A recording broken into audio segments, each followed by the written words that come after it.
Your daughter-in-law is here with some men. She says she's the new owner and is going to take the furniture."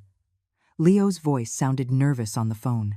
It was 5 o'clock in the morning, and I was at the beach house, still lying in bed, with the window open letting in the sea breeze. I had come here after Elijah's wedding, seeking peace, distance, a break from everything I had been feeling in recent months. I sat up slowly in bed. I didn't feel panic. I didn't feel surprise. I felt something strange, almost like satisfaction. "Don't stop her, Leo." My voice came out calm, serene. "Let her in. She's going to find a surprise." There was a confused silence on the other end. "Are you sure, Miss Rose?" "Completely sure. Let her pass with her men. Just make sure she signs the log with her full name and her ID." I hung up and immediately opened the app on my cell phone. The security cameras I had installed 3 weeks ago. No one knew about them. Not Elijah, not Rebecca, not even my friend Claire. They were small, invisible, strategically placed in every corner of the apartment. Living room, kitchen, bedrooms, main entrance. All streaming live and recording directly to the cloud. The image appeared on the screen. There she was, Rebecca Tierra, my daughter-in-law of just 4 months, standing in the lobby of my building, talking to the men accompanying her, 3 big guys in moving company uniforms. One of them was carrying empty boxes. Another was checking something on a paper. Rebecca had her hair up, wearing workout clothes, as if she had come to exercise. But her face showed something else. Anxiety, hurry, determination. I watched her talk to Leo. She gesticulated a lot, pointing towards the elevator. Although I couldn't hear what she was saying, I read on her lips something that made me grip the phone tighter. "It's my right. It belongs to me now." I touched the screen and switched to the camera in my floor's hallway. It was still empty, silent. My apartment door closed, intact. I went back to the lobby image. Rebecca was already entering the elevator with the 3 men. Leo stayed behind, watching them go, his face worried. Good man. He had worked in that building since I moved in, 10 years ago. He knew my routine, knew I was alone since I was widowed, always greeted me with respect. I took a deep breath. My heart was beating fast now, but not from fear. It was anticipation, like when you know something important is about to happen and you, for the first time in a long time, are in control. The elevator went up. 6th floor, 7th, 8th, 9th. My apartment was on the 10th. I watched the doors open and Rebecca came out first, hurried, followed by the men. She walked straight to my door. She took something out of her purse. A key, my key. The image was clear. The hallway camera captured everything. Rebecca put the key in the lock, turned, and the door opened. They all went in. The apartment light came on. And then, I switched to the interior cameras. There they were, in my living room. Rebecca was looking around with that expression I had seen before, calculating, evaluating, as if she were appraising every object, every piece of furniture, every detail of my life. The men waited for instructions. "That sofa first," I heard her say clearly. The camera's audio was perfect. "And that table. Be careful with the vases. Those are expensive." One of the men looked at her strangely. "Are you sure the owner gave permission?" Rebecca looked at him with annoyance. "I am the owner now. My mother-in-law signed everything over to me. That old woman, she can't take care of these things anymore. It's better if they're with me." I stayed still, watching the screen, listening to every word. Old woman, can't take care. The same phrases I had heard from her mouth for months, but now said with that confidence, that certainty that I wasn't there to contradict her. Another man asked, "And the documents? We usually need to see something in writing." Rebecca pulled a paper from her purse. She showed it quickly, without letting them read it well. "Here it is. Everything legal. Now, move. We have to finish before it gets too light. Before it gets too light. Before anyone sees. Before the neighbors wake up and ask questions. Before someone calls the police." But it was already too late for that. Because while she was talking, while the men were starting to lift my furniture, while Rebecca was checking the drawers of my sideboard looking for who knows what, the cameras were recording everything. Every movement, every word. And not only that, the app had already sent an automatic alert to my lawyer, Olivia Reed, and to the nearest police station. I set up that system 3 weeks ago, 3 weeks after the dinner at Elijah's house, where I felt sick, 3 weeks after starting to notice strange things, 3 weeks after hearing Rebecca talk on the phone in a low voice about speeding up the process. I looked at the screen again. Rebecca had entered my bedroom now. I saw her open my closet, check my vanity, put her hand in my jewelry box. She took out a necklace that my late husband had given me for our 20th anniversary. She looked at it against the light, smiled, and put it in her pocket. "I'll take this too." One of the men appeared in the doorway. "Ma'am, there's a lot of stuff here. Are you taking everything?" Rebecca turned around. "Everything that's worth anything. My mother-in-law doesn't need it anymore. She's in a better place now." The way she said it, as if I were already dead, as if my life had already ended, and she was just picking up the pieces. I closed my eyes for a moment. I took a deep breath. The sound of the sea calmed me. When I opened them again, I touched another icon on the app. The cameras had a special function. They could record conversations even when people thought they were talking in private. Rebecca had gone back to the living room. She took out her cell phone and called someone. She waited. Then she spoke. "I'm inside." "Yes, with the key I got last week." "No, she's not here. She's at the beach house like always. This is going to be quick." Pause. She was listening to someone on the other end. "No, the tea thing didn't work.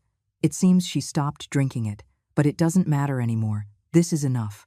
Once I have everything here, I'm going to make Elijah sign the papers. He doesn't suspect a thing." Another pause. Then, a laugh. "Obviously, he's not going to like it at first, but when he sees it's already done, what's he going to do? She doesn't have anyone else. We're her only family." My hand tightened on the phone. The tea thing, those afternoons at Elijah's house, when Rebecca insisted I stay for a snack, when she prepared me that herbal tea, she said, was good for circulation, for sleep, for nerves. That tea after which I always felt dizzy, confused, with nausea that lasted for hours. It wasn't my paranoia. It wasn't an old woman's imagination. It was real. Rebecca kept talking. "Look, with what's in here we can sell at least $20,000, and that's not even counting the apartment. When we sell it, that's like $200,000 more. We'll be set for years. And she won't even be able to fight it. By the time she realizes, everything will already be in our name." She hung up. She stood in the middle of my living room, looking around with that smile. Satisfied. Victorious. I sat on the bed, at the beach house, with the phone in my hand and tears I didn't know were there until I felt one roll down my cheek. It wasn't about the furniture. It wasn't about the money. It was about the betrayal. It was about realizing that my son had married someone capable of this. It was for all those times I doubted myself, that I thought I was exaggerating, that I told myself I was just a jealous mother-in-law, a bitter old woman who couldn't accept sharing her son. But it wasn't that. Rebecca Tierra had planned to rob me. She had tried to poison me. And now she was in my house, in my space, touching my things, taking my life piece by piece. I looked at the time. 5:25 in the morning. The police should have received the alert by now. Olivia too. In any moment, things were going to change. But before that happened, I needed to understand how I had gotten here. How a 60-year-old woman, a widow, independent, who had raised her son alone after her husband died, who had worked her whole life, who had bought this apartment with her own money, had ended up being seen as an obstacle, as something to be moved out of the way. I needed to remember where this all began. It all started 4 months ago, when Elijah called me to say he had met someone special. I was at the salon, with Claire by my side. Every week we went together, on Thursday afternoons. It was our ritual for years. We got our hair done, we got our nails done, we caught up on our lives. Claire was 62 years old, 2 years older than me, and a widow too. We had met in a morning walking group at the park, and had been inseparable ever since. When the phone rang and I saw Elijah's name, I smiled. My son didn't call as often as he used to, but when he did, it always brightened my day. "Mom, I have to tell you something." His voice sounded different, excited, nervous. "Tell me, son. I met someone. An incredible woman. Her name is Rebecca. We've been dating for 3 months, and I think she's the one." I sat still under the dryer. Claire looked at me curiously. 3 months, and I knew nothing. 3 months, and he had never introduced her to me. I swallowed the little pang I felt in my chest and smiled, even though he couldn't see me. "That's wonderful news. Elijah, I'm so happy for you. I want you to meet her. What if you two come over for dinner at my place on Saturday? You and your friend Claire. If she wants to come." I accepted. Of course I accepted. He was my son, my only son. The man I had raised alone after his father died of a heart attack when Elijah was just 17. 13 years had passed since then. 13 years in which my life had revolved around making sure he was okay, that he finished college, that he got a good job, that he was happy.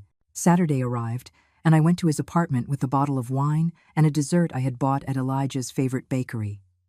Claire came with me. She always said I needed witnesses at the important moments of my life. Rebecca opened the door. She was younger than I expected, 32 years old. I would find out later. Almost 15 years younger than Elijah. Tall, thin, with long, dark hair, perfect makeup, expensive clothes. She smiled widely when she saw us. "Rose, what a pleasure to finally meet you. Elijah talks about you all the time." She hugged me. It was a long, tight hug, as if we were old friends. She smelled of a sweet, strong perfume. We went in. Elijah's apartment looked different, more decorated. There were new cushions on the sofa, pictures on the walls, scented candles lit. The table was set with placemats and cloth napkins I didn't recognize. Rebecca has great taste for decorating. Elijah appeared from the kitchen, smiling proudly. We had dinner. Rebecca had cooked. Meatloaf, salad, roasted potatoes. Everything was well presented, although a bit bland for my taste.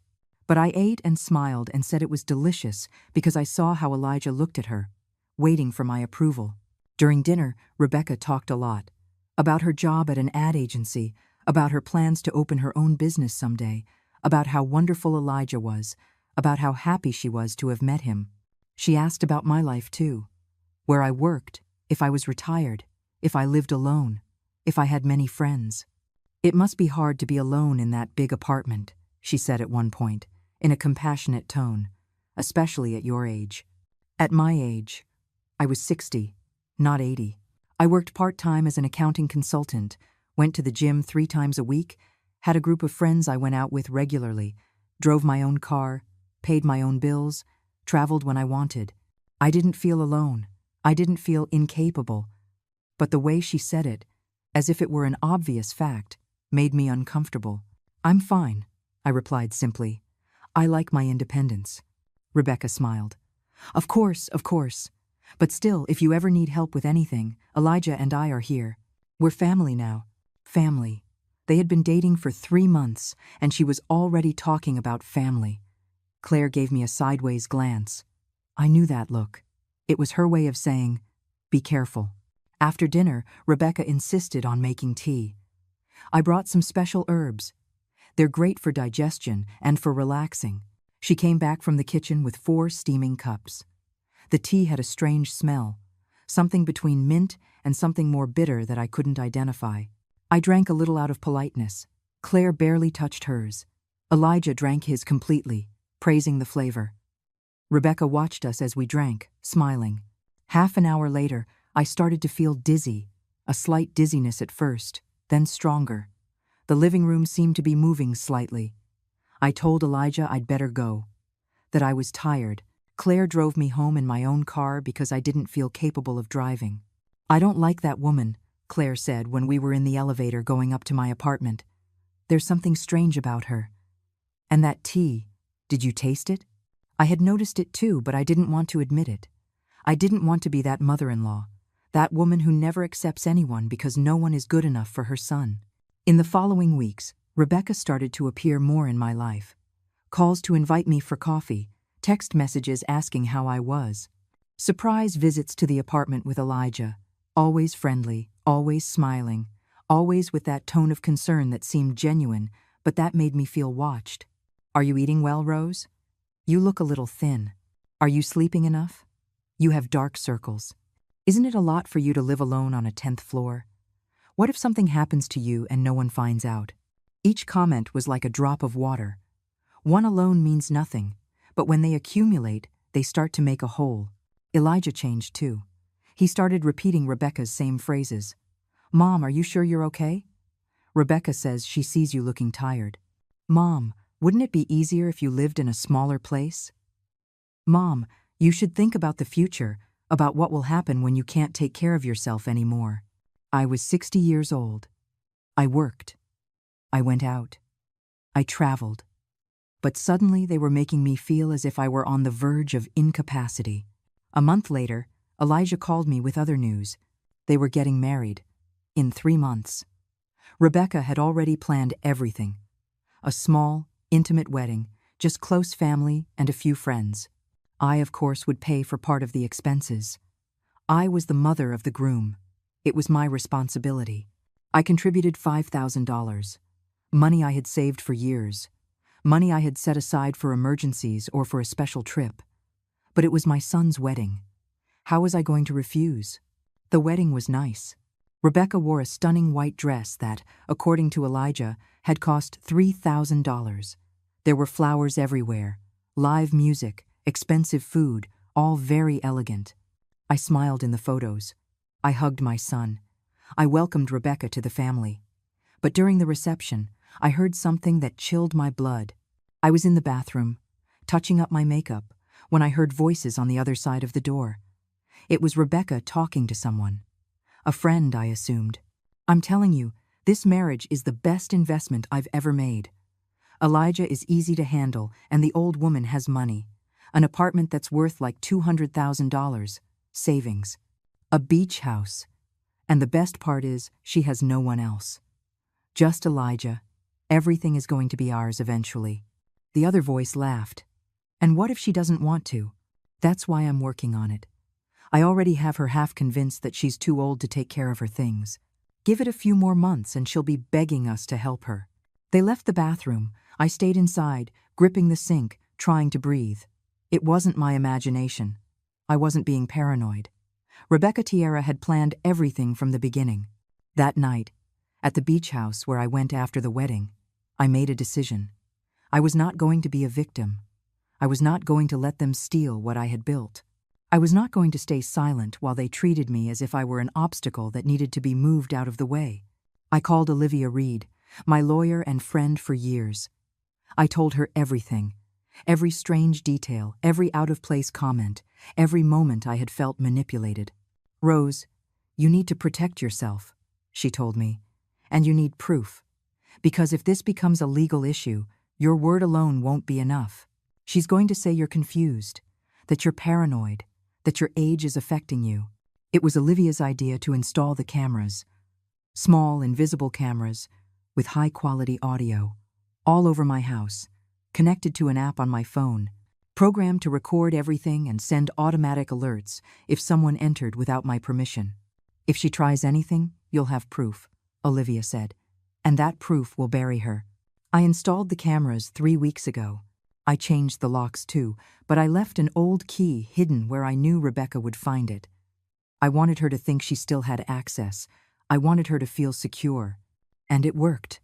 Because now, while I was sitting at the beach house watching my phone, she was in my apartment, stealing my things, confessing her plans, burying herself. 2 weeks after the wedding, while I was still processing what I had heard in the bathroom, Rebecca began the next phase of her plan. She invited me to lunch at her apartment. Well, now it was her and Elijah's apartment. He had bought it 2 years ago with my help, a $15,000 loan he never paid back. But it didn't matter. He was my son. I wanted to help him. I arrived with a plant as a housewarming gift. Rebecca opened the door wearing an apron, as if she had been cooking all morning. The house smelled like homemade food. She hugged me with that same exaggerated enthusiasm as always. "Rose, how lovely. Come in, come in." Elijah is at work, but I wanted us to have some time alone, to get to know each other better. We're family now. I sat on the sofa, the same sofa I had helped Elijah buy. Rebecca brought lemonade in tall glasses with ice and mint. While we drank, she asked me about my daily routine. Do you still go to the gym 3 times a week? Isn't that very tiring for you? No, I like going. It keeps me active. She nodded with that understanding expression. It's admirable, but you have to be careful. At a certain age, the body doesn't respond the same. My grandmother fell at the gym 2 years ago. She broke her hip. She never walked right again.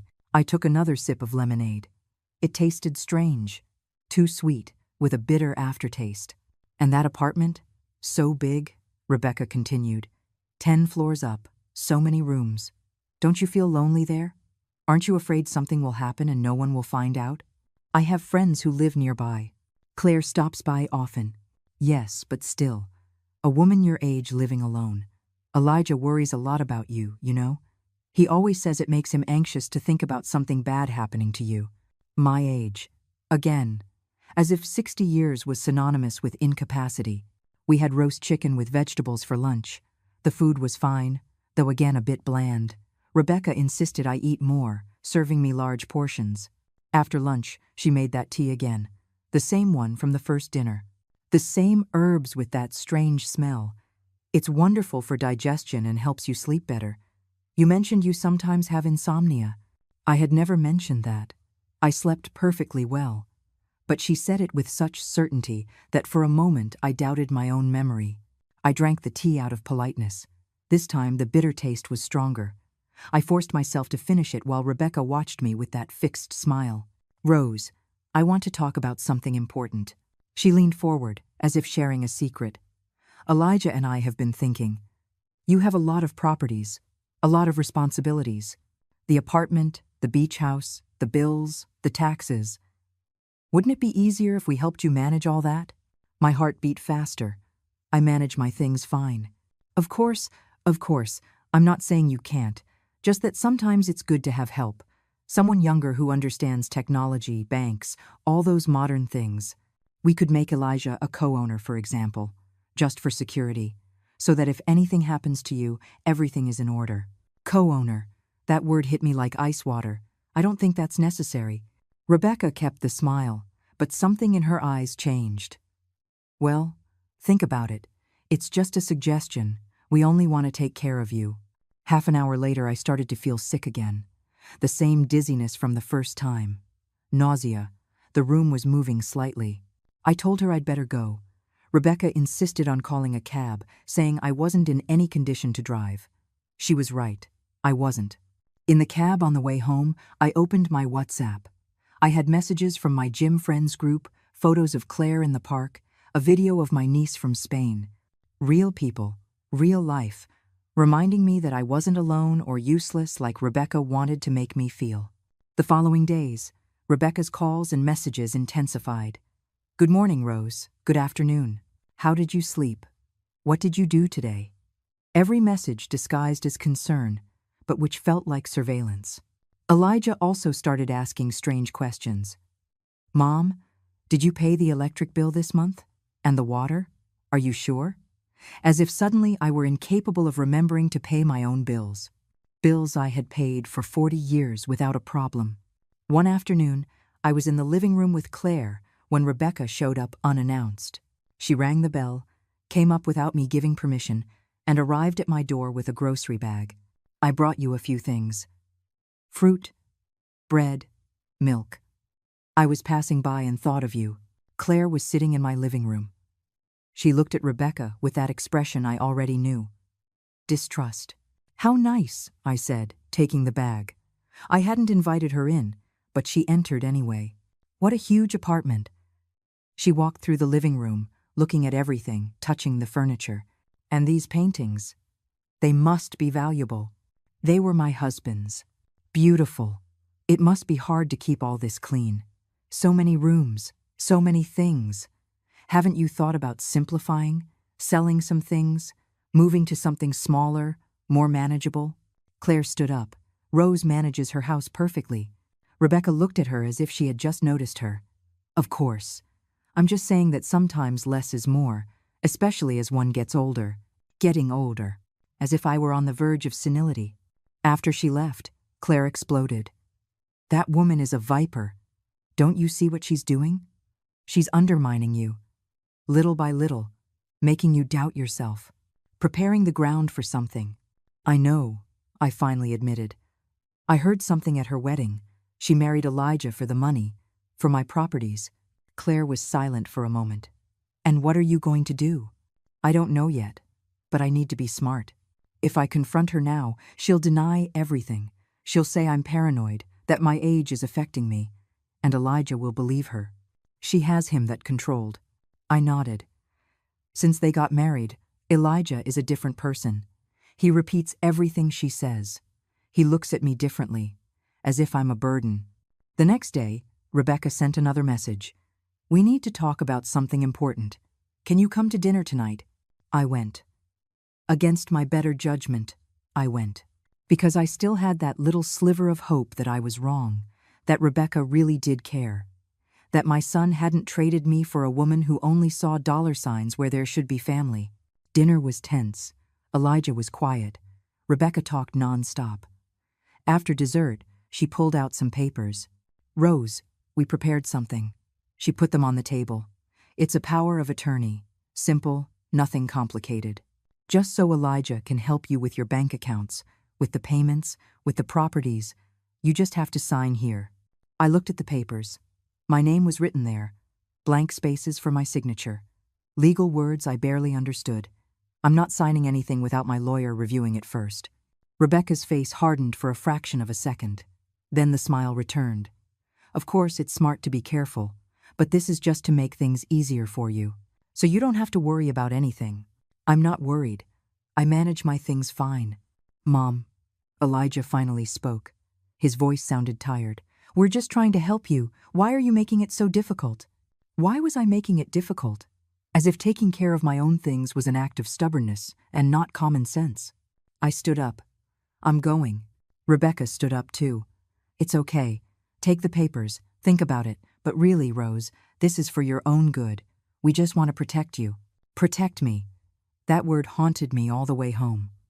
Because I knew that when people say they want to protect you, sometimes what they really want is to control you. The week after I refused to sign the papers, everything got worse. Elijah stopped answering my calls as frequently. When he did, his answers were short, cold. Rebecca, on the other hand, called me more. Always with that sweet, worried voice that already set my nerves on edge. Rose, Elijah is very sad. He says you don't trust him, that you rejected him when he only wanted to help. I was at the park with my walking group, 5 women between 55 and 68 years old, all widows or divorced, all independent. We met 3 times a week at 6 in the morning to walk 3 miles around the lake. Afterward, we'd have coffee at the stand and catch up on our lives. I didn't reject anyone, I told Rebecca, moving a little away from the group. I just said I needed to review the papers with my lawyer. That's normal. Yes, but Elijah felt like you don't trust him, like you think he's going to do something bad to you. Rebecca, they're my properties. I have a right to be careful. There was a silence. Then her voice changed slightly. Colder.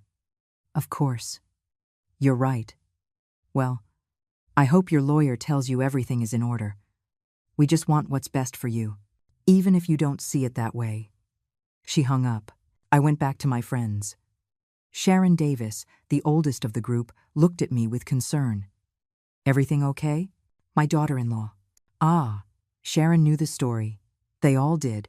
I had told them everything. That woman needs clear boundaries. I know, but it's hard. Elijah is completely on her side. Tanya Price, who was 61 and had been a nurse for 30 years, came closer. Rose, are you still feeling dizzy after visiting them? Yes. Every time I drink that tea she makes. Don't drink anything else she gives you. Nothing. Not food, not drink, nothing. Do you think she could really be putting something in it? Tanya looked at me seriously. I've seen cases. People who use herbs, medications, anything to make a person seem confused, sick, incapable. Then they say the person needs help, that they can't take care of themselves, and they end up taking control of everything. Her words chilled me. because it made sense. Everything made sense. That afternoon, I went to see Olivia Reed.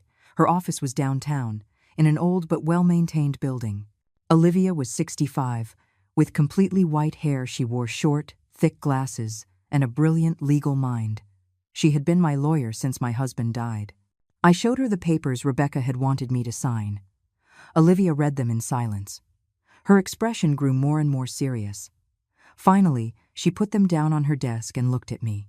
"Rose, if you had signed this, you would basically be giving Elijah complete power over all your accounts, your properties, your financial decisions. They could sell your apartment without your consent. They could empty your bank accounts. They could do whatever they wanted." I felt like I couldn't breathe. But Rebecca said it was just to help me, to help themselves. This isn't a help document. This is a power transfer document, and it's written in a very clever way. Any judge who sees it will think you're not in a condition to manage your own affairs.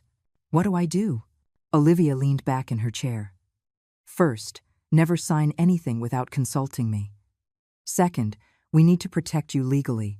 I'm going to draft documents that clearly establish you are in full command of your faculties, that you make your own decisions, and that no one has authority over your assets except you.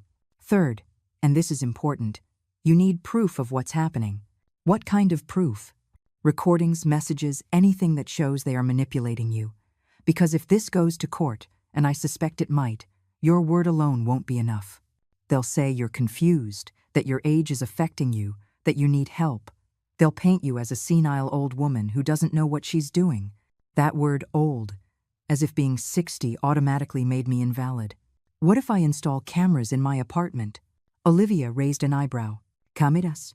To record if they try to enter without my permission, or if they say something compromising when they're there. It's your property.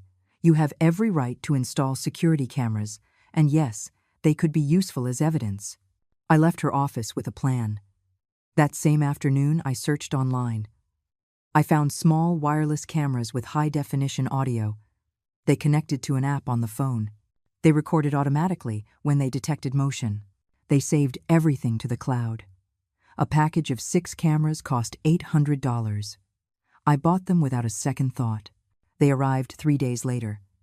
I spent a whole afternoon installing them, in the living room, hidden behind a picture frame. In the kitchen, on top of the refrigerator. In my bedroom. On the bookshelf. In the dining room. In a decorative plant. In the study, behind some books. At the entrance, camouflaged in the smoke detector, I downloaded the app, set up the notifications, tested that they worked. Everything perfect. I also changed the locks on my apartment, but in a smart way. I hired a locksmith and asked him to leave the old lock installed, but useless, and to put a new one right below it. From the outside, it looked like there was only one lock. But the old key that Rebecca had probably copied no longer worked. And then I waited. I didn't have to wait long. 2 days later, I was at the grocery store when my phone vibrated. Notification from the cameras. Movement detected in the apartment. I opened the app. My heart beat fast. It was Rebecca. She was in my living room, alone, walking slowly, looking at everything. She opened the drawers of my sideboard. She checked the papers that were there. She took photos with her phone of some documents. Then she went to my bedroom. She opened my closet. She checked my jewelry box. She took a ring my husband had given me and put it in her purse. She stayed almost 20 minutes in my apartment, checking, photographing, touching my things, as if they were already hers. When she left, I sat in the middle of the grocery aisle, my shopping cart forgotten beside me, staring at my phone. My hands were shaking. It wasn't paranoia. It was real. Rebecca was planning to rob me. That night, Elijah called. "Mom, Rebecca told me you're not treating her well, that you ignore her, that you're cold to her." "Elijah, how did Rebecca get into my apartment today?" Silence. "What?" "She was in my apartment this afternoon. You gave her a key." She said she needed to pick up something she had lent you. I didn't borrow anything from her. And she was going through my drawers, my documents, my personal things. Does that seem normal to you? Mom, don't start with your theories. Rebecca wants to help you, and you just push her away. You're being paranoid.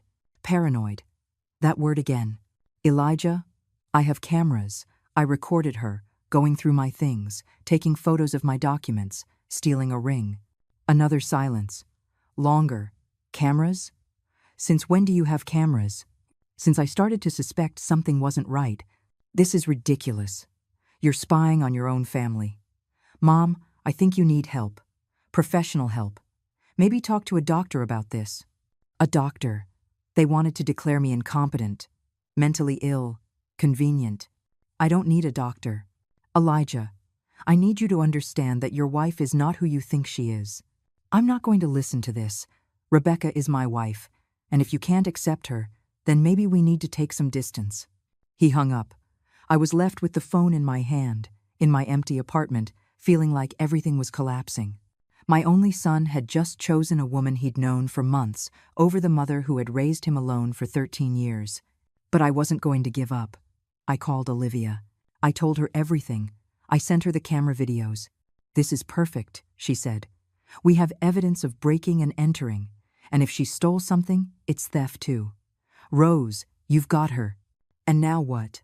Now we wait. Let her believe she's in control. Let her keep making moves. The more she does, the more evidence we have. It was the hardest advice to follow, because every fiber of my being wanted to confront her, to scream at her, to show her that I knew. But I stayed quiet, and I waited. The ultimate humiliation came at the family lunch Rebecca organized 2 weeks later. She called me on a Tuesday morning. Her voice sounded cheerful, as if nothing had happened, as if I didn't know she had entered my apartment without permission, that she had stolen my ring, that she had photographed my documents. Rose, I want us all to get together this Sunday. A family lunch. I'm going to invite my mother and my brother too. It'll be nice for you to meet. I almost told her no.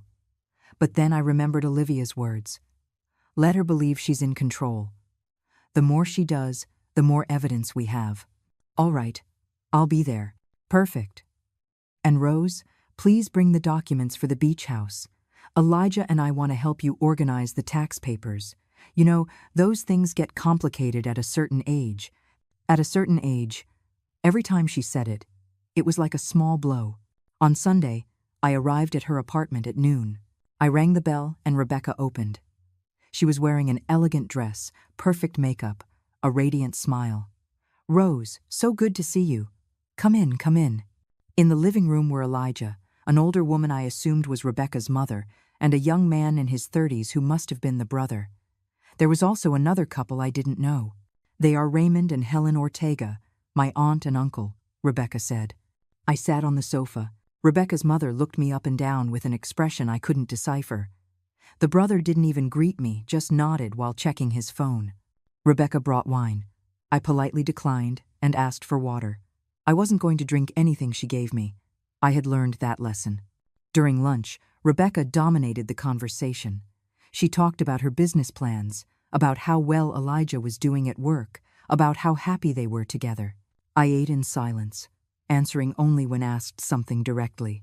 After dessert, Rebecca changed her tone. Well, now that we're all family, there's something important we want to share. She looked at Elijah. He looked uncomfortable but nodded. We've been worried about Rose. All eyes turned to me. Lately, we've noticed she's very forgetful, Rebecca continued with that soft, worried voice. She forgets things. She gets confused with dates. The other day she called me thinking it was Thursday when it was Sunday. That was a lie. It had never happened. And she's been very paranoid, she added. She installed cameras in her apartment because she thinks someone is spying on her. She accuses us of things we haven't done. Rebecca's mother made a pitying sound. Poor thing. It's normal at that age. My mother was the same before we had to put her in a home. I felt the heat rise to my face. I'm not confused. And I installed the cameras because someone entered my apartment without my permission. Rebecca looked at me with an expression of infinite patience, like one looks at a child who is talking nonsense. Rose, I came in because you had told me I could stop by to pick up that book you lent me. Don't you remember? I never lent you any book. See? Rebecca looked at the others. This is what I'm talking about. She doesn't remember things. Elijah intervened. Mom, we're worried. Really?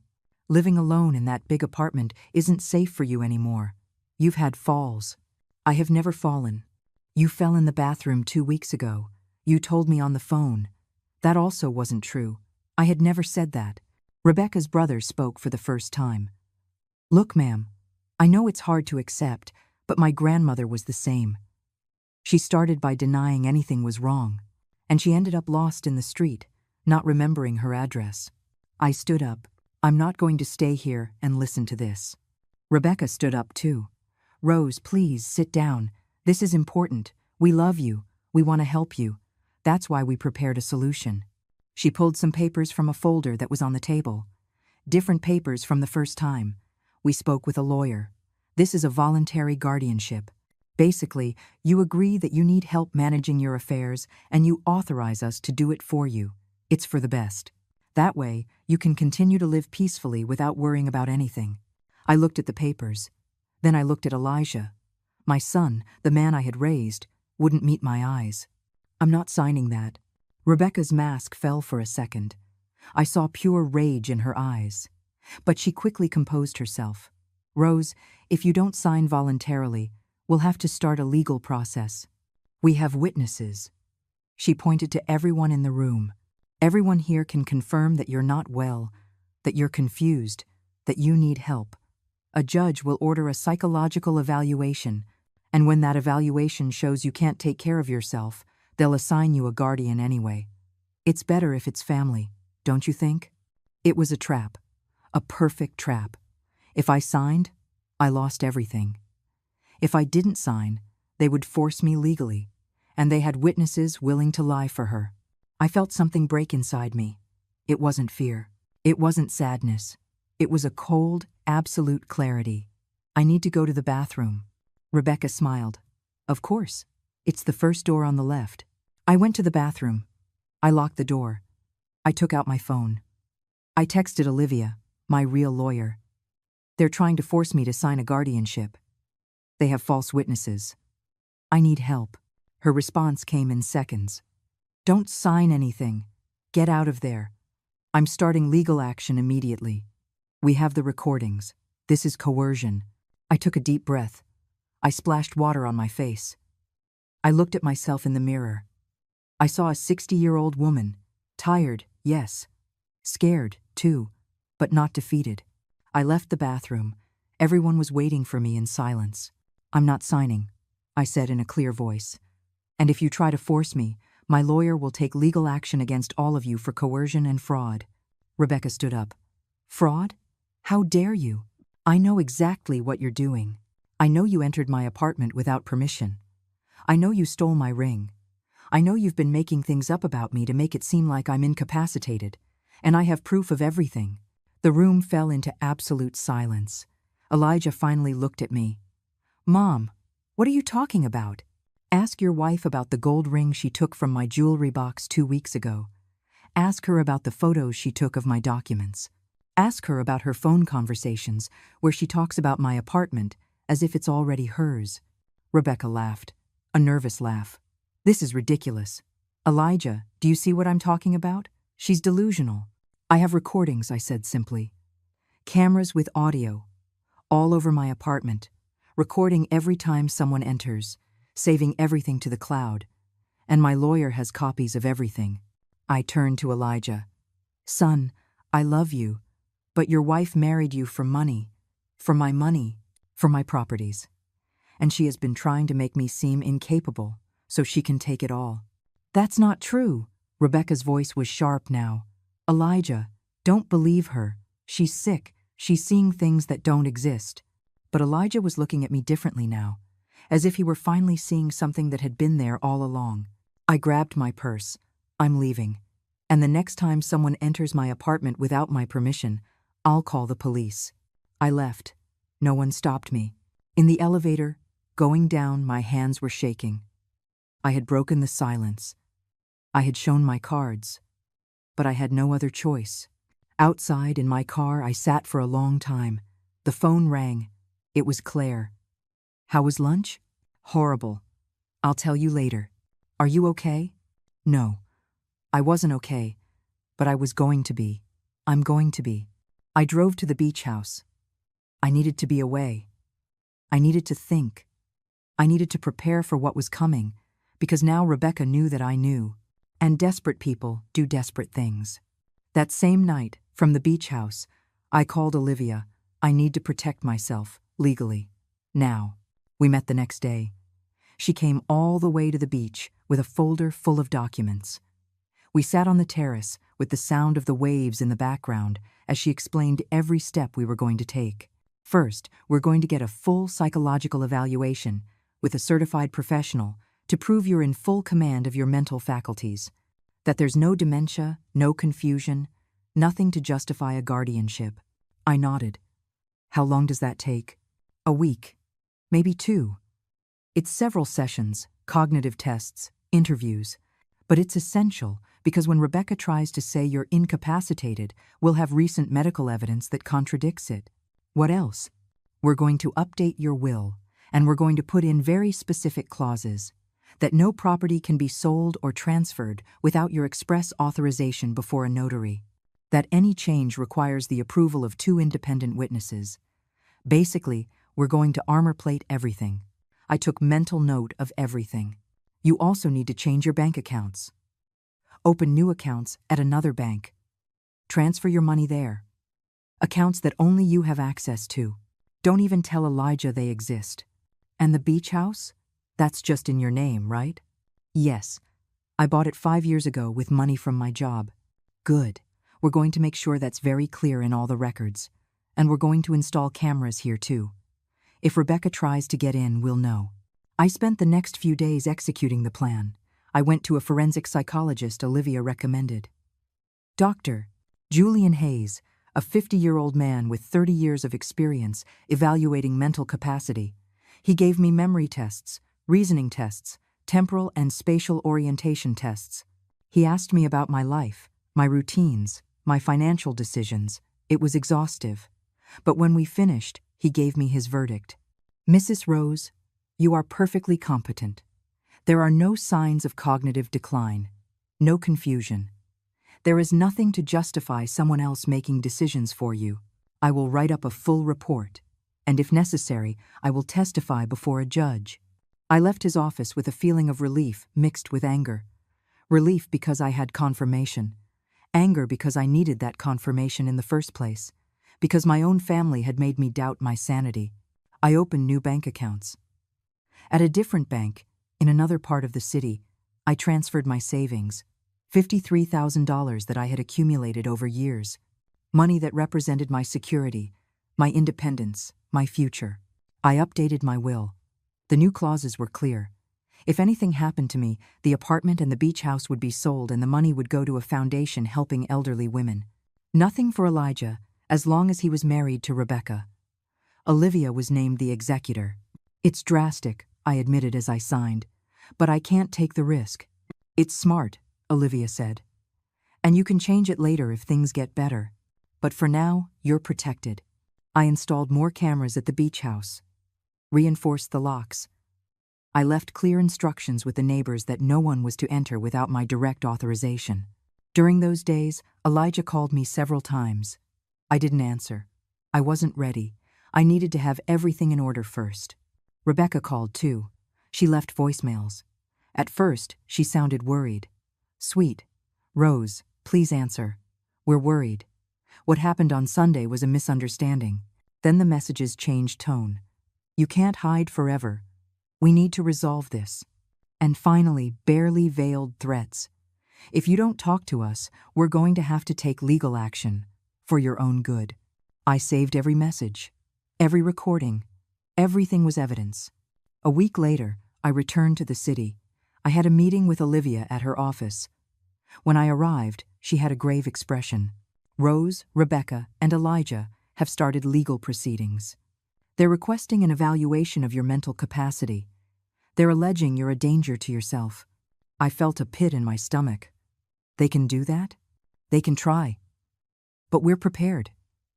We have your psychological evaluation. We have the camera recordings. We have evidence that Rebecca entered your apartment without permission, that she stole items, that she has been slandering you. When we present all this to the judge, their case is going to fall apart. When is the hearing? In 2 weeks. But before that, I have something else to show you. She took out her laptop, opened a video file. It was a recording from my apartment cameras. From 3 days ago, when I was at the beach. On the screen, Rebecca appeared. But this time, she wasn't alone. She was with a man, tall, thin, with a briefcase. "Who is that?" I asked. "Keep watching." In the video, Rebecca and the man walked through my apartment. She showed him every room. He took notes, took photos, as if he were appraising the property. "He's a real estate agent," Olivia said. "Rebecca is trying to sell your apartment." My apartment, the place I had lived for 10 years, the home I had built after my husband died. She was selling it behind my back. But she can't do that without my signature. She can't do it legally. But listen to what they're saying. She turned up the volume. Rebecca's voice was clear. "The apartment is worth around $200,000. Maybe more. It's in a great location. My mother-in-law is going to be in a nursing home soon, so we need to sell it fast." The agent asked, "Do you have the papers in order?" "Almost. We're in the process of getting the guardianship. Once we have that, we can proceed with the sale immediately." "And she agrees to this?" Rebecca laughed. "She's not in a condition to agree or not anymore. That's why we need the guardianship. But don't worry, it'll all be legal." The video ended. I stared at the black screen. A nursing home.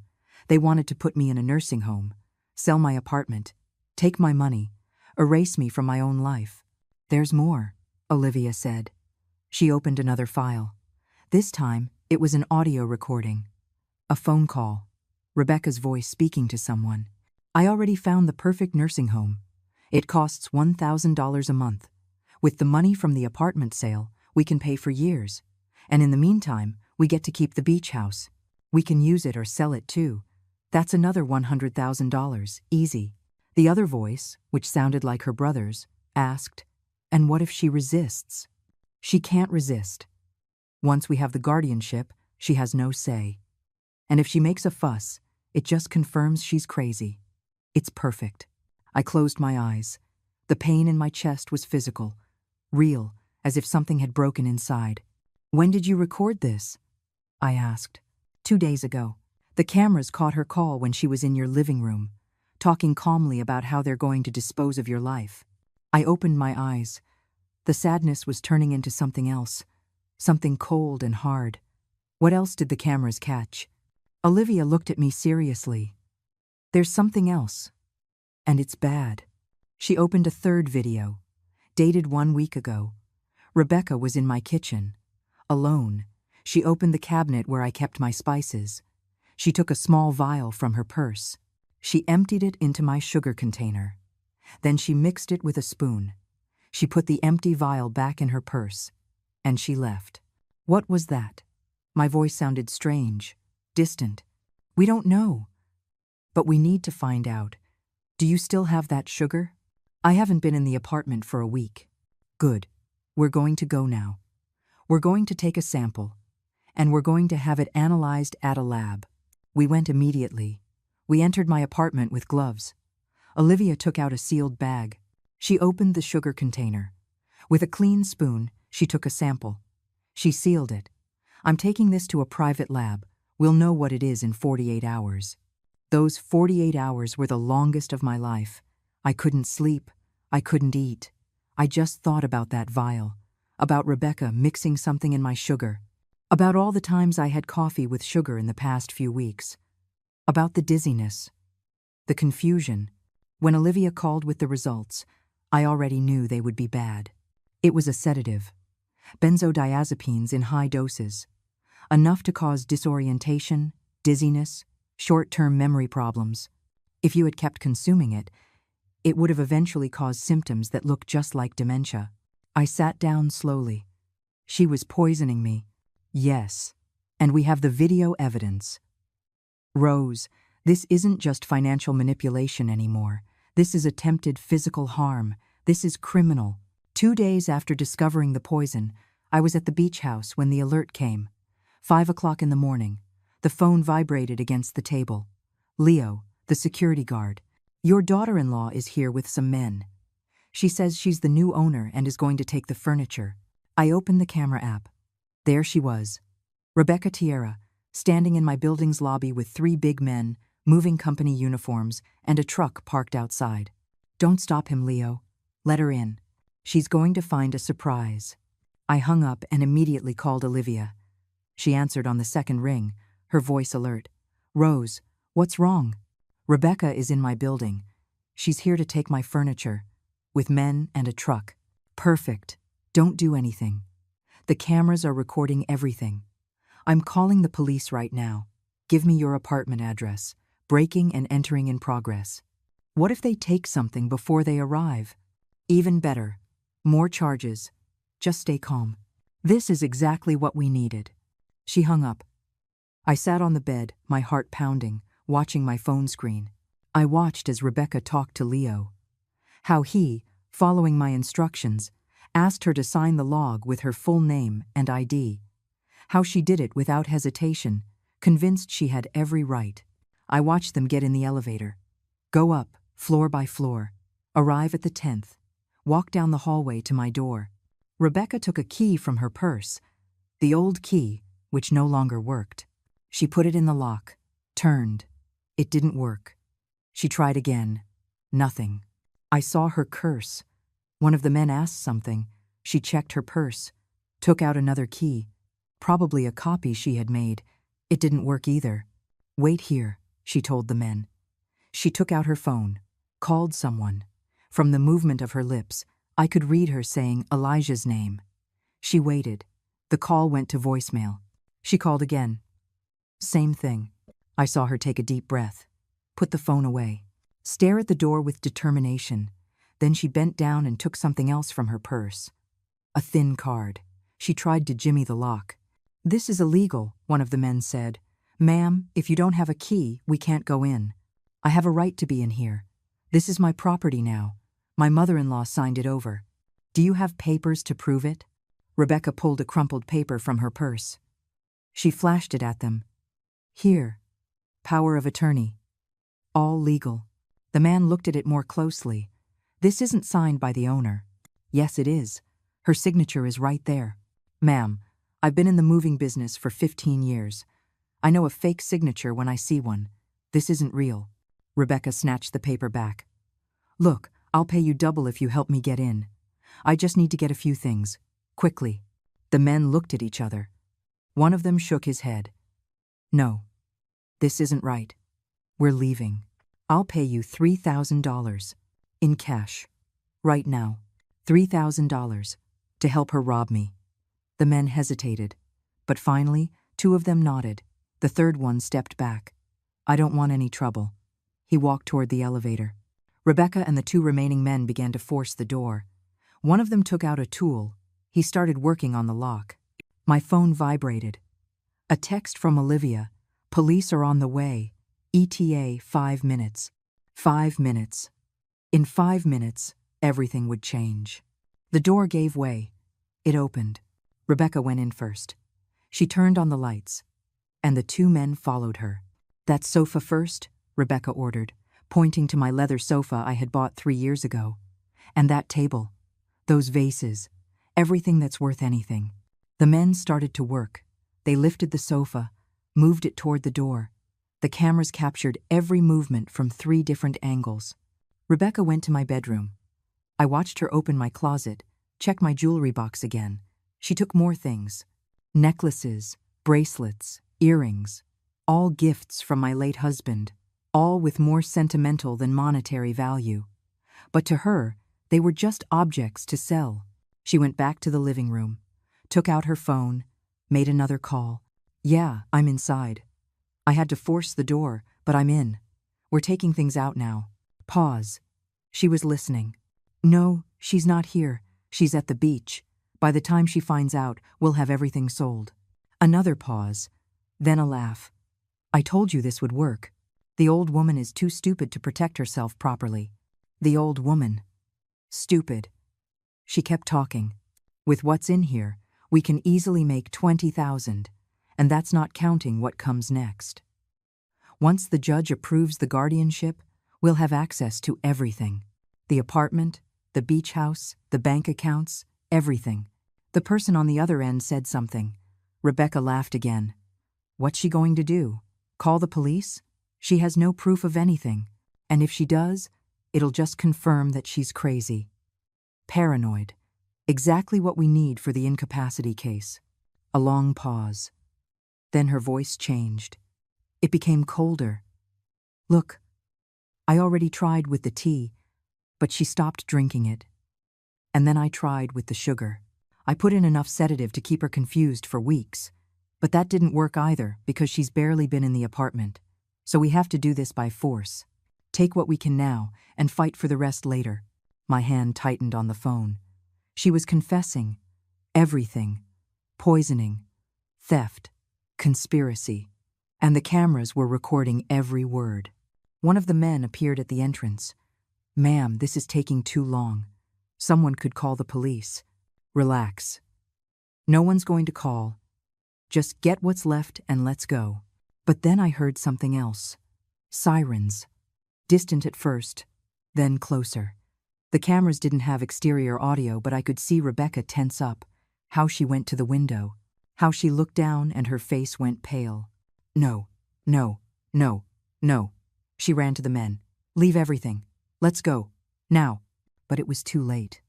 The hallway cameras showed the exact moment the elevator doors opened and 4 police officers came out. In uniform, hands on their weapons, approaching my open door. Police, nobody move. I saw Rebecca try to run for another exit. How one of the officers stopped her. How he pushed her against the wall. How he put the handcuffs on her. Let me go. You don't understand. I have a right to be here. This apartment is mine. Ma'am, you're under arrest for breaking and entering. No, no, call my husband. He'll explain. His mother gave me permission. The owner of the apartment, Mrs. Rose, filed a complaint. We have a warrant for your arrest. The 2 men were also handcuffed. One of them was yelling that he just worked for the moving company, that he didn't know anything. The other was quiet, head down. I watched them take Rebecca out of my apartment.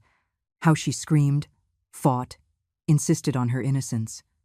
How the neighbors came out of their apartments, watching, whispering. My phone rang. Olivia, did you see it? Everything. The recordings are already being sent to the DA's office. We don't just have breaking and entering.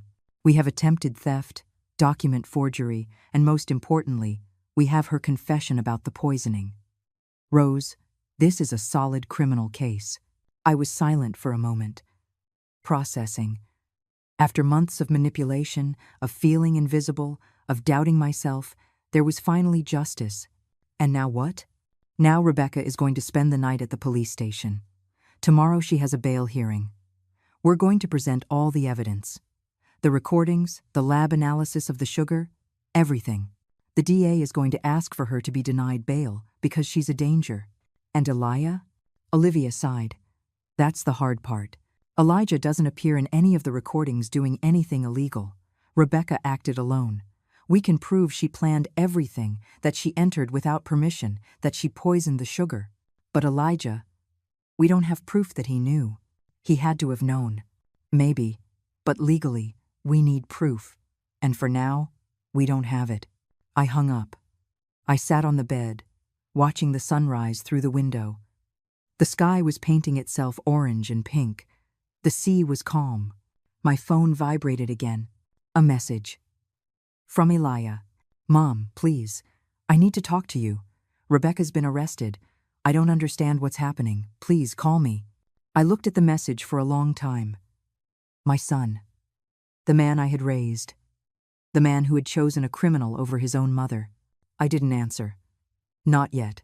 The bail hearing was 3 days later. Olivia insisted that I be present. They need to see you. They need to see you're not a confused old woman like Rebecca wants them to believe. They need to see a strong, coherent woman who knows exactly what was done to her. I dressed carefully that morning. A gray pantsuit, white blouse, closed-toe shoes. Nothing flashy, just professional. Dignified. Claire came with me. She sat beside me in the courtroom, squeezing my hand. When they brought Rebecca in, I almost didn't recognize her. No makeup, her hair unkempt, wearing an orange prison jumpsuit. She looked small, vulnerable, but when her eyes met mine, I saw the same coldness as always. Elijah was there too, in the back row. He looked destroyed. Red eyes, wrinkled clothes, as if he hadn't slept in days. He looked at me with a pleading expression. I looked away. The judge entered. A woman in her 50s. A serious expression. She reviewed the documents in silence. Then she spoke. Miss Rebecca Tierra, you are charged with breaking and entering, attempted theft, document forgery, and attempted poisoning. How do you plead? Rebecca's lawyer, a young man in a cheap suit, stood up. Not guilty, Your Honor. My client had a right to be in that apartment. Her mother-in-law suffers from dementia and had given her verbal permission. The judge looked at him skeptically. Do you have proof of this verbal permission? Not at this time. But, then it's not relevant. The judge turned to the prosecutor. Does the prosecution have evidence?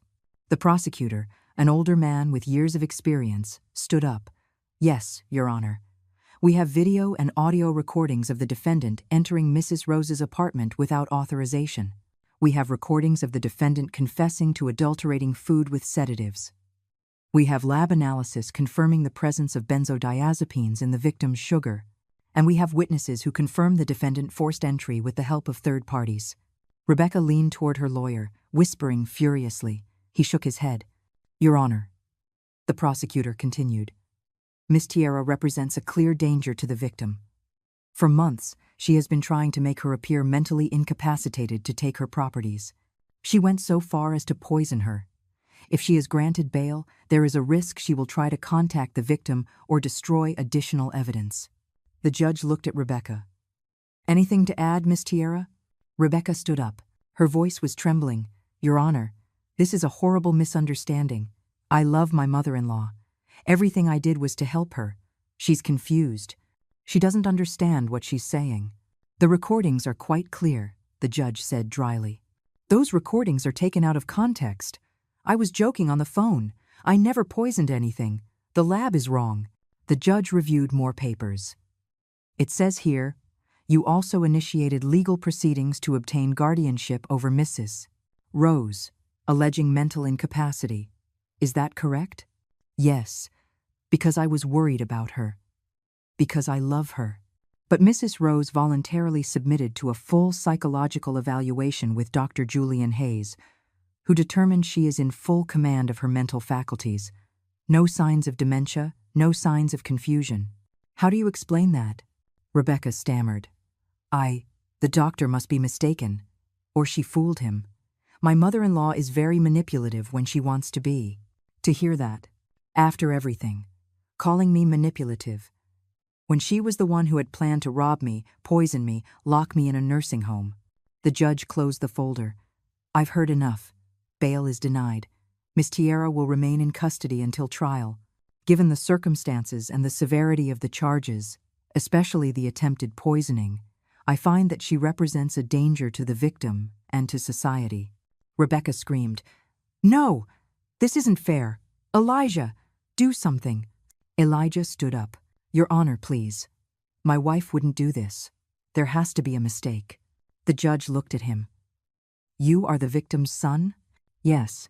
Did you know about your wife's actions? Elijah hesitated. That hesitation condemned him. She told me my mother needed help, that she was confused. I just wanted to protect her. Protect her by forging documents and trying to steal her properties? No, I never. The DA will determine your level of involvement in this. For now, I suggest you hire a good lawyer. They took Rebecca away, screaming, crying, blaming. First, she blamed me, then Elijah, then the system. She never blamed herself. We left the courtroom. In the hallway, Elijah caught up to me. Mom, wait, please. I stopped. I turned. I looked at him. Really looked at him, for the first time in weeks. Did you know? I asked simply. What? About the poison. About the plans to sell my apartment. About the nursing home. Did you know? Elijah shook his head, but his eyes wouldn't meet mine. She told me you were sick, that you needed help. I believed her. You believed her over me. Your wife of a few months over your mother, who raised you alone for 13 years. I didn't know it would go this far. You have to believe me. You didn't know? Elijah, how many times did I tell you something was wrong? How many times did I tell you I felt sick after visiting you? How many times did I try to tell you Rebecca wasn't who she said she was? And every time, you called me paranoid. You told me I was exaggerating. You made me doubt my own reality. His voice broke. I'm sorry. You're sorry. The anger I had been holding back for months finally came out. I almost ended up in a nursing home. Elijah, your wife poisoned me. She made me feel crazy. She planned to steal everything I have. And you helped her. Maybe not directly, but your silence, your denial, your decision to believe her and not me, that was helping her too. Mom, please. She's my wife. I have to support her. Those words. Like a final blow. Then support her. Visit her in jail. Pay for her lawyer. Stay by her side while she faces criminal charges. But don't ask me to understand. Don't ask me to forgive. Because I had to make a choice too. And I chose to protect myself. I chose to believe in myself when no one else did. So, what? I'm not your son anymore? You'll always be my son. But that doesn't mean I have to accept how you treated me. That doesn't mean everything goes back to the way it was. Because it can't. Not after this. Claire took my arm. Rose, let's go. I looked at Elijah one last time. I saw the boy he had been, the young man I had raised, the man he had become. And I realized I had failed at some point. Not in raising him, not in loving him, but in teaching him that love doesn't mean sacrificing your dignity. That family can't ask you to erase yourself. If you ever understand what you did, I told him, if you ever truly comprehend the damage you caused, then we can talk. But until that day, I need distance. I turned and walked away. In the car, Claire drove in silence for a while. Then she spoke. You did the right thing. It doesn't feel like the right thing. It never does at first. But in time, you'll see it was necessary. That night, alone at the beach house, I sat on the terrace looking at the sea. My phone rang. A message from Olivia. The DA is proceeding with all charges against Rebecca. The trial will be in 3 months. Your testimony will be critical. Are you ready? I looked at the message. 3 months. 3 months of waiting, of remembering, of reliving it all. But also 3 months of healing, of rebuilding, of learning to be myself again. I replied, I'm ready. And I was. Because for the first time in a long time, I wasn't afraid. I had clarity, I had strength, and I had something Rebecca could never take from me. I had my truth. The trial came 3 months later. During that time, I lived peacefully at the beach house. Claire came to visit me every weekend. My friends from the walking group called often, sent me messages of support, photos of their lives. Sharon sent me a video of her granddaughter dancing. Tanya shared healthy recipes, small gestures that reminded me I wasn't alone. I went back to the gym. I resumed my yoga classes. I cut my hair shorter, a change I had wanted to make for a long time but never dared. I took selfies with Claire at the salon and posted them on my WhatsApp. I felt alive again, free. Elijah tried to call me several times during those months. I didn't answer. I wasn't ready. Maybe I never would be. And I had to accept that possibility. The day of the trial, I arrived early. I wore a light blue dress, simple but elegant. Olivia was waiting for me at the courthouse entrance. Ready? She asked. Ready. The courtroom was full. People I didn't know. Press. Apparently, the case had attracted attention. A story about an older woman defending herself against a manipulative daughter-in-law resonated with many. Rebecca entered with her lawyer. She looked different, thinner, her hair shorter, but her eyes were still the same. Cold, calculating. The trial lasted 2 weeks. They presented evidence after evidence. The camera recordings were played in the courtroom. I saw the jury members react when they heard Rebecca confess to the poisoning. I saw their faces of disgust when they watched her going through my drawers, stealing my things, planning my confinement. The lab analysis of the sugar was presented. The doctor who analyzed it testified that the amounts of sedative found were enough to cause severe confusion, short-term memory loss, disorientation, symptoms that could easily be mistaken for dementia. Dr. Julian Hayes, the forensic psychologist, testified about my evaluation. He explained in detail that I was completely competent, that there were no signs of cognitive decline, that I was an intelligent and articulate woman in full control of her mental faculties.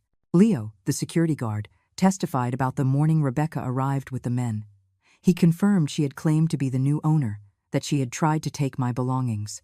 The movers who accompanied her also testified.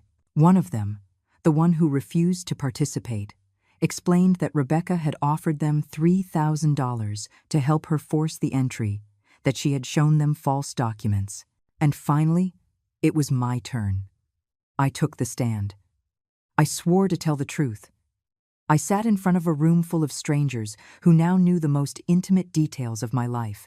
The prosecutor asked me questions about my relationship with Elijah, about how I met Rebecca, about the changes I noticed, about the dizziness, about the manipulation, about the fear.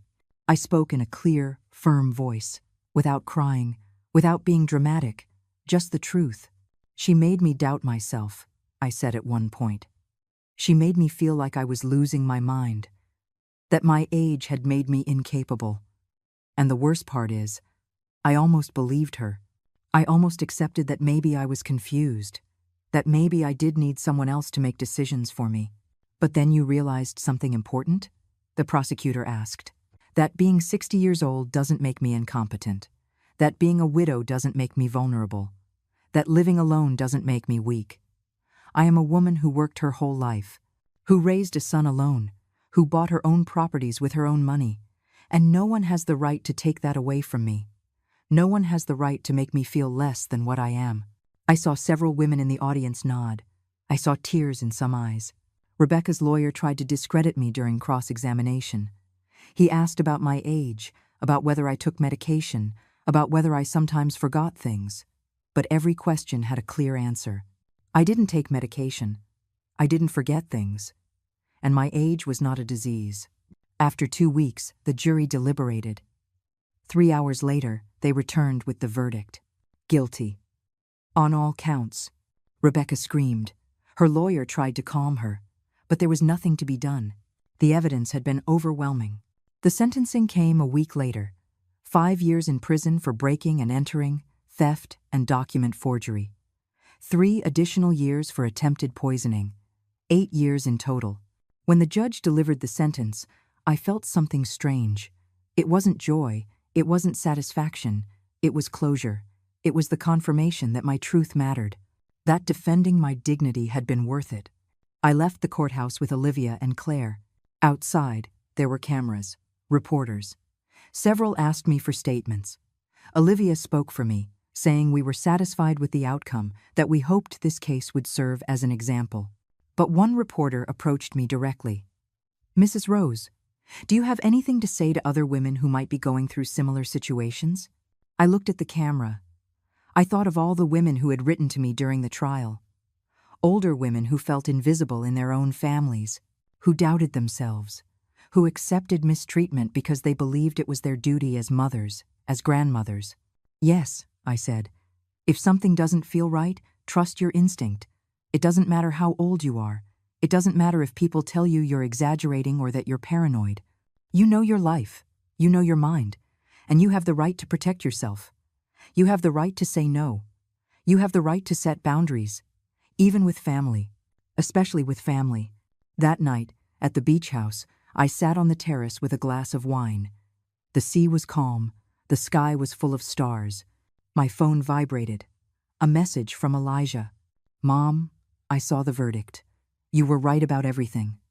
I don't know how to apologize. I don't know if you'll ever be able to forgive me. But I need you to know that I am sorry. For everything. For not listening to you. For choosing wrong. For making you suffer. I'm starting the divorce. I don't want to have anything to do with someone capable of hurting you. I love you. I've always loved you. And if you ever want to talk, I'll be here. I read the message several times. I felt something soften in my chest. It wasn't forgiveness yet. But maybe, with time, it could be. I didn't reply that night. But I saved the message. The following months were about rebuilding. I sold the city apartment. Too many dark memories there. I bought a smaller, more modern one, near the gym and my friends. A new place for a new chapter. I traveled. To Spain, where my niece welcomed me with open arms. To Argentina, which I had always wanted to see. To places I had put off for years, because there was always something more important to do. I signed up for painting classes. I discovered I liked it. I wasn't good, but it didn't matter. It was mine. My time, my passion. Claire and I started a small business together. Accounting consultancy for older women who needed help with their finances. There was a real need. Many women who had never handled money, who depended on children or relatives who felt lost. We helped them. We taught them. We gave them tools to be independent. A year after the trial, Elijah and I met for coffee. It was awkward at first, but we talked. Really talked. He about his therapy, about how he was learning to recognize manipulation, about his divorce process, me about my new life, my travels, my business. We didn't go back to what we were before. That relationship had died, but we were building something new, something based on mutual respect, on clear boundaries, on honesty. One afternoon, 2 years after everything, I was at the salon with Claire. We were getting our nails done, laughing about something silly, when my phone vibrated. A message from my niece in Spain, with a photo of her newborn baby. Claire looked at me. "Everything okay?" I smiled. "Yes, everything is fine." And it was. Finally. Because I had learned the most important lesson of my life. Taking care of others is beautiful. But taking care of yourself isn't selfishness. It's survival. It's dignity. It's self-love. For so many years, I had taken care of everyone. Of my husband when he was sick. Of Elijah as he grew. Of whoever needed me. But finally, after 62 years of life, I was the one deciding who to take care of. And I chose myself. And that choice saved my life.